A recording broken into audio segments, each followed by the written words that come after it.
Alors, comme toujours, on va comparer ça aux meilleures recherches au monde qui se font actuellement. Et donc la question qu'on peut se poser, c'est quel est le meilleur microscope au monde? Quel est le meilleur microscope au monde? C'est compliqué de répondre à cette question. Il y a plein de sortes de microscopes qui sont tous très bons pour des raisons différentes. Si on remonte un peu l'histoire, d'ailleurs, les tout premiers microscopes, ils avaient cette tête-là. C'était juste des lentilles dans un tube, presque comme une longue vue mais à l'envers. Ils ont été développés notamment par Galilée, mais aussi par des Hollandais. Johnson, c'est un des tout premiers microscopes au monde. Et puis très vite, on a réussi à améliorer cet instrument. Je vous montre un des microscopes que je trouve le plus beau au monde, c'est celui-ci. Un tout petit truc, inventé, vous voyez, presque 100 ans plus tard, par un Hollandais également, dont je ne sais pas prononcer le nom, Van Leeuwenhoek. Et vous voyez, on a l'impression que c'est une espèce de vis. En fait, juste en haut, il y a une toute petite bille en verre, et toute la vis et le dispositif permet surtout de placer l'échantillon de façon très précise. Et c'était ça un des problèmes des microscopes, et on l'a bien vu tout à l'heure avec mon billet de banque. C'est compliqué d'amener l'échantillon juste au bon endroit.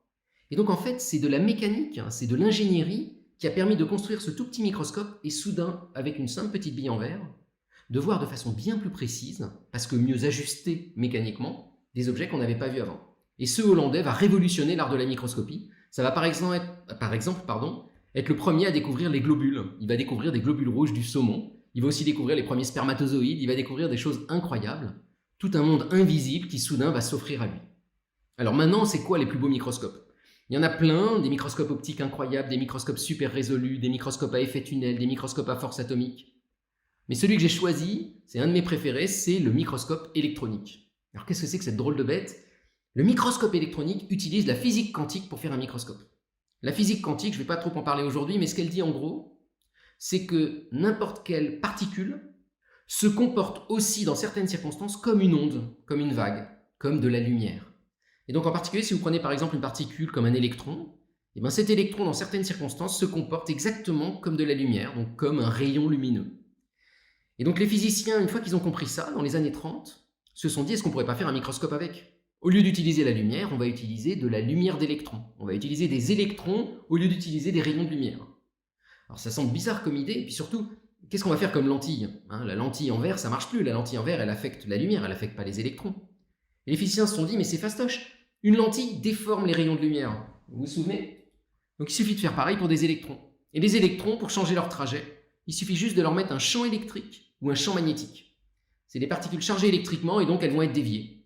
Et donc c'est ce qu'on appelle des lentilles électrostatiques ou des lentilles magnétostatiques. Des lentilles qui déforment un rayon d'électrons.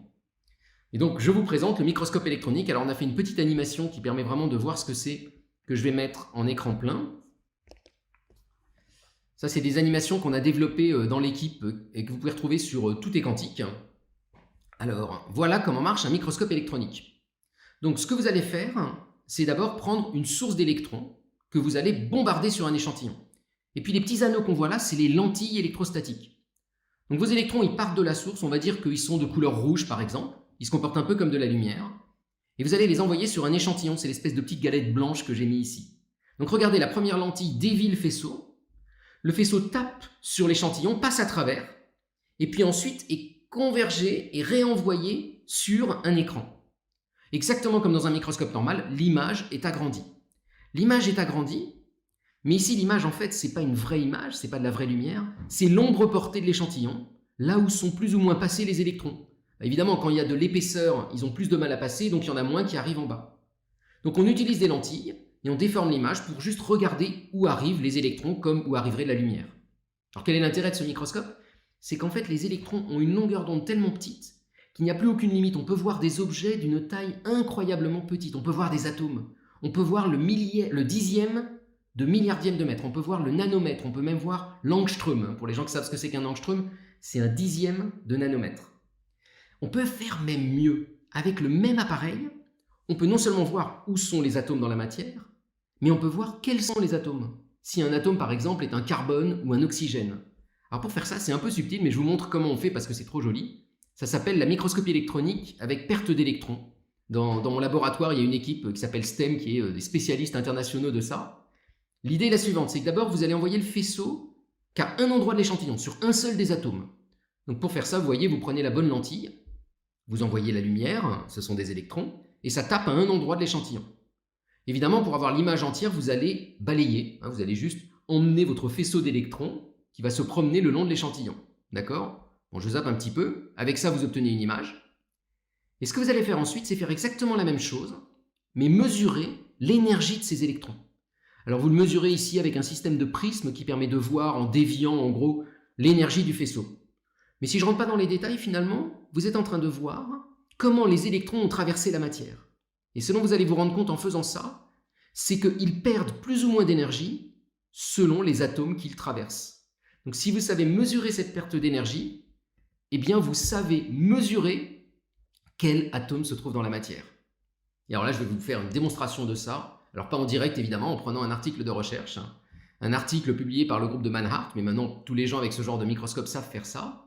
Ils ont étudié un matériau qui sont des couches superposées les unes sur les autres de cette espèce de formule chimique là, du strontium, ruthénium, oxygène 3 et du strontium, titane, oxygène 3. Bon bref. Donc ils mettent des atomes les uns sur les autres et avec leur microscope électronique, ils vont déjà regarder où se trouvent les atomes et ils obtiennent ce genre d'image. Chaque petit point ici est un atome. Alors là, vous pouvez être blasé, vous pouvez vous dire, bon, et alors, c'est pas si incroyable? C'est absolument incroyable comme image. Regardez l'échelle, c'est 4 nanomètres. Ça veut dire que vous êtes capable de voir les atomes un par un dans la matière, et c'est même mieux, non seulement ils les voient un par un, mais ils les ont construits un par un, en superposant les couches d'atomes les unes au-dessus des autres. C'est un travail absolument remarquable. Et en faisant la perte d'énergie, ils vont faire encore mieux. Regardez bien ce qu'ils vont faire maintenant. Ils vont pouvoir colorier les atomes. Mais ils ne les ont pas coloriés au pif. Ils ont regardé pour chaque atome sa perte d'énergie, ils ont fait une échelle de couleurs, et ils se sont rendus compte que certains atomes absorbés différemment, c'était les titanes, et que d'autres absorbés sous un autre seuil, c'était les ruthéniums. Et donc on est soudain capable de voir en direct de quoi est composée la matière, atome par atome. Et alors je vais vous montrer une des manips que je trouve les plus belles dans ce genre-là. C'est une manip faite par tomographie. Alors c'est quoi la tomographie? C'est l'idée que si vous voulez regarder un objet en volume, vous allez en faire plein d'images dans tous les sens possibles, un peu comme c'est montré ici, mais c'est très compliqué. Et après, vous allez reconstituer ces images pour faire un film en 3D. D'accord? Et donc, ces physiciens-là se sont amusés à faire ça sur un petit grain, un tout petit grain d'atomes, plusieurs dizaines d'atomes les uns avec les autres. Et donc, je vais vous montrer un des films que je trouve les plus incroyables au monde. Et je vous préviens à l'avance parce que vous allez le trouver peut-être un peu naze. Donc, voilà le film. Attention, vous êtes prêts? Donc je zappe un petit peu, c'est fait dans la revue Nature, excusez-moi. Donc au début, je vous l'ai dit, ils vont faire toutes les images à tous les angles possibles de leur petit grain de matière. Et une fois qu'ils ont toutes ces images-là, prises, vous avez vu, tous les degrés ou tous les demi-degrés, ils vont les reconstituer ensemble pour construire une image à 3 dimensions. Et là, vous allez voir pour la première fois de votre vie, un grain de matière en 3 dimensions dont on voit l'intérieur. Regardez bien les petits points que vous voyez, chaque petit point est un atome. Vous êtes en train de voir l'intérieur de la matière, tous les atomes organisés. Et de temps en temps, c'est net. Regardez bien, top! À certains moments, c'est net parce que c'est le moment où vous êtes parfaitement aligné avec les rangées d'atomes. Attention, ça va arriver. Top! Vous avez vu? Quand vous êtes parfaitement aligné avec le grain, vous voyez les atomes parfaitement alignés. Autrement dit, dans cette expérience, vous avez vu pour la première fois un grain dont vous avez pu voir l'intérieur et l'organisation de tous les atomes. Et ce qu'on voit, c'est qu'ils sont parfaitement alignés et organisés dans ce grain de matière. Et donc, c'est la première fois qu'on a pu voir l'intérieur de la matière et en faire une imagerie en 3 dimensions. Et ça, c'est quand même super beau, je trouve. Donc voilà, c'était mon premier défi.